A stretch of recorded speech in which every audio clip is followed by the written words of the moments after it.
नमस्कार दोस्तों। जब भी हम ईमानदारी शब्द सुनते हैं तो हमारे मन में सबसे पहले क्या ख्याल आता है? रिश्वत नहीं लेना, चोरी नहीं करना, किसी का पैसा नहीं हड़पना। लेकिन ईमानदारी का असली मतलब क्या केवल आर्थिक ईमानदारी है?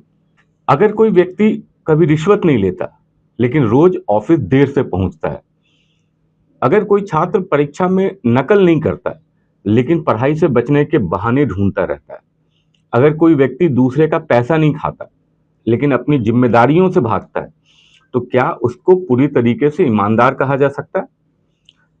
आज हम ईमानदारी का वो अर्थ समझेंगे कि जो केवल पैसों से नहीं, बल्कि हमारे चरित्र, हमारी आदतों और हमारे अवचेतन मन मतलब सब कॉन्शियस माइंड से जुड़ा हुआ है।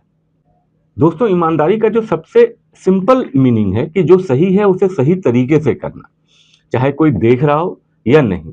ध्यान दीजिए कि यदि कोई व्यक्ति सड़क पर पड़ा हुआ बटुआ उसके मालिक को लौटा देता है, तो वो आर्थिक ईमानदारी है, फाइनेंशियल। लेकिन यदि वही व्यक्ति अपने काम के समय में लापरवाही करता है, तो वो अपने कर्तव्य के प्रति ईमानदार नहीं है। ईमानदारी के कई रूप हैं। आर्थिक ईमानदारी मतलब किसी का धन नहीं हड़पना। कार्य के प्रति ईमानदारी, यदि अपना काम पूरी जिम्मेदारी से करता है।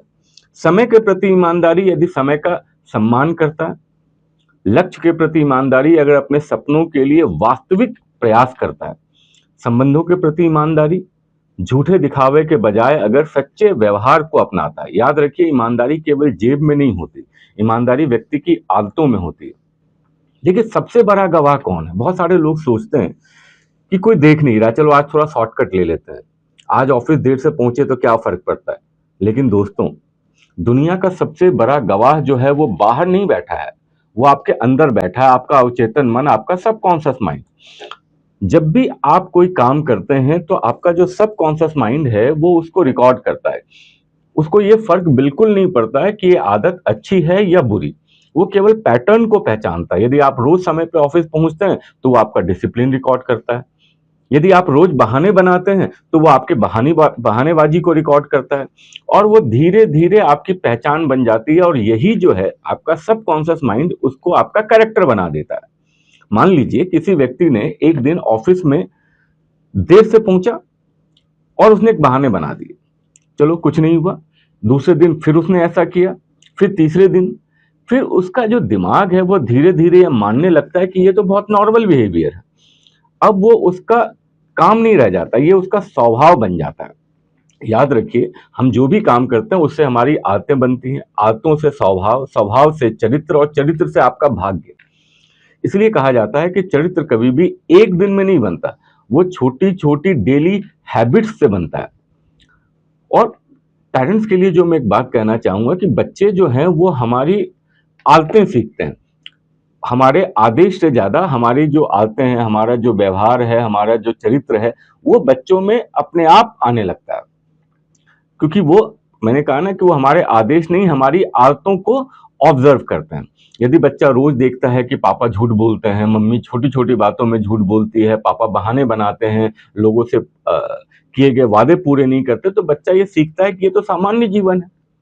लेकिन यदि यही बच्चा देखता है कि उसके माता पिता समय के बहुत पाबंद हैं, अपने काम के प्रति ईमानदार हैं, कोई देखता हो या ना देखता हो अपना काम सही तरीके से करते हैं, तो यह शिक्षा किसी किताब से ज्यादा इफेक्टिव होती है। एक बहुत ही वास्तविक उदाहरण आपको देना चाहता हूं। मेरे एक जानने वाले परिवार हैं, उनके बच्चे ने 10वीं परीक्षा पहले अटेम्प्ट में पास नहीं कर पाए। अब जब परीक्षा का परिणाम आया, वो फेल थे, तो अब उसके पास दो रास्ते थे। पहला रास्ता क्या था कि उसको समझाया जाता कि चलो एक साल और मेहनत कर लो, और अच्छे से अच्छी मेहनत करके अगले साल फिर पास हो जाना। उसका आत्मविश्वास बढ़ाया जाता, अतिरिक्त लेबर मेहनत करने के लिए उसको मोटिवेट किया जाता, कि उसको बताया जाता कि ये जो असफलता है वो अंत नहीं है। लेकिन दुर्भाग्यवश दूसरा रास्ता चुना गया। एक ऐसे स्कूल का विकल्प दिया गया जहां परीक्षा पास करना अपेक्षाकृत ज्यादा आसान था। आपने शायद वो मूवी देखी हो, 12th फेल। वहां पे जैसे स्कूल्स में एग्जाम होते थे और बच्चा पास कर जाता था, ऐसे ही किसी स्कूल में उसका एडमिशन करा दिया गया, और अगले साल जो है उसने 10वीं की परीक्षा बिना किसी मेहनत के पास कर ली। अब इसी मानसिकता के साथ उसने 12वीं की परीक्षा भी पास कर ली, ऐसे ही उसने ग्रेजुएशन कर लिया, फिर उसने ऐसे ही पोस्ट ग्रेजुएशन कर लिया। जहां जहां जिन जिन स्कूल्स में या कॉलेजेस में जो अटेंडेंस थी वो कंपलसरी नहीं था, वहां से इनने ऐसे आसानी से डिग्री लेते चले। अब उसने मेहनत के बजाय जो है आसान रास्तों की तलाश जारी रखा। अब जो समस्या थी वो डिग्री की नहीं थी, समस्या तो सोच की थी। उसके सबकॉन्शियस माइंड ने, अवचेतन मन ने ये सीख लिया कि मेहनत नहीं, शॉर्टकट खोजो। और ये दुनिया की सबसे खतरनाक शिक्षा है, क्योंकि जीवन के कुछ मोड़ पे तो आपको शॉर्टकट मिल सकता है, लेकिन सफलता का, सक्सेसफुल होने का कोई वास्तव में शॉर्टकट नहीं होता। ऐसा कोई शॉर्टकट नौकरी में नहीं होता, बिजनेस में नहीं होता, रिश्तों में नहीं होता, जीवन में नहीं होता। तो बच्चों को ये मत सिखाइए, शॉर्टकट मत सिखाइए।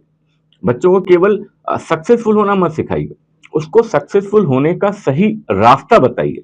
उसे ये मत कहिए कि रिजल्ट आना चाहिए, उन्हें ये कहिए कि रिजल्ट चाहे जो भी हो, लेकिन आपके जो एफर्ट्स हैं, आपकी जो मेहनत है, वो ईमानदार होना चाहिए। उनको ये कभी मत सिखाइए कि तुम्हें तो जीतना है, किसी तरह जीत जाओ। उन्हें ये सिखाइए कि सही तरीके से जीत जाना कितना महत्वपूर्ण होता है, क्योंकि जो बच्चा ईमानदार प्रयास करना सीख जाता है वो देर से सही लेकिन सक्सेसफुल होता जरूर है। दोस्तों, ईमानदारी केवल पैसे तक सीमित नहीं है, ईमानदारी आपके समय में है, ईमानदारी आपके काम में है, ईमानदारी आपके वादों में है, ईमानदारी आपके गोल के प्रति आपका डिवोशन है, आपका समर्पण है। और सबसे बढ़कर ईमानदारी उस व्यक्ति के प्रति है जिसे आप प्रतिदिन आईने में देखते हैं, मतलब आपके अपने आप को, है ना। क्योंकि दुनिया को धोखा देना तो आसान है, लेकिन आपके सबकॉन्शियस माइंड को धोखा देना बहुत मुश्किल है। वो आपके हर विचार, आपके हर बहाने को, आपके हर शॉर्टकट को बहुत ईमानदारी से रिकॉर्ड करता है, और धीरे धीरे वही आपका चरित्र बन जाता है।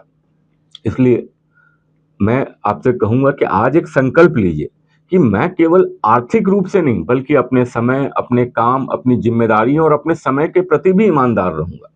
क्योंकि ईमानदारी वह है जो आप सही काम तब भी करते हैं जब आपको कोई देखने वाला नहीं होता। मैं जब अपने करियर के बहुत ही शुरुआती दौर में था, तो मेरे गॉडफादर हुआ करते थे। खैर दुर्भाग्यवश 2024 में वो नहीं रहे, लेकिन उनने एक बड़ी अच्छी सी बात कही थी जो मैंने अपने जीवन में उतारी। कि वो कहते थे कि दिन भर आप अगर किसी ऑफिस में काम कर रहे हो और शाम में अगर जा रहे हो, तो आपको जज करना है तो किसी ने आपको देखा या नहीं देखा, लेकिन आप अपने आप से सवाल पूछिए और जवाब दीजिए कि जो काम आज मैंने दिन भर में किया है, या जिस काम के लिए मैंने आज दिन भर में पैसे लिए हैं, मान लिया आपकी सैलरी 15,000 रुपए, उस वक्त मेरी सैलरी 15,000 रुपए थी, तो बोले एक दिन का जैसे 500 रुपए बनते हैं 30 दिनों के। तो अगर आपने आज दिन भर में वो काम किया है जिसके लिए आपने आज 500 रुपए प्राप्त किए हैं या जो मिलने वाले हैं सैलरी के रूप में, अगर उतने ही काम के लिए आपको ये 500 रुपए सामने वाले को देना पड़े और आपको देने में बिल्कुल भी झिझक ना हो कि नहीं नहीं, इतनी मेहनत के लिए तो इतना पैसा बनता है, तो मतलब आपका जो प्रयास था, आपके जो आज का काम था, वो सही था, क्योंकि आप उतना ही पैसा दूसरों को दे सकते हो उतने काम के लिए। लेकिन किसी दिन अगर आपने पूरा दिन सिर्फ बैठ के गुजार दिया, दोस्तों में गप्पे मार के निकाल दिया, कलीग्स के साथ यहाँ वहां बैठ के गुजार दिया, तो क्या इसके लिए आप उतने पैसे देना चाहोगे? तो आपको किसी और को अपना काम नहीं बताना है, आपको अपने सबकॉन्शियस माइंड को, आपको ये बताना है कि जो मैंने किया है वो बहुत ईमानदार है, और उसके लिए जो मैंने पैसे प्राप्त किए हैं उतना ही पैसा मैं सामने वाले को उस काम के लिए दे सकता हूं। इस वीडियो को ध्यान से देखने के लिए बहुत बहुत धन्यवाद। अगर आपको ये वीडियो पसंद आया हो तो आप इसको जरूर लाइक करें और हमारे चैनल को सब्सक्राइब करें।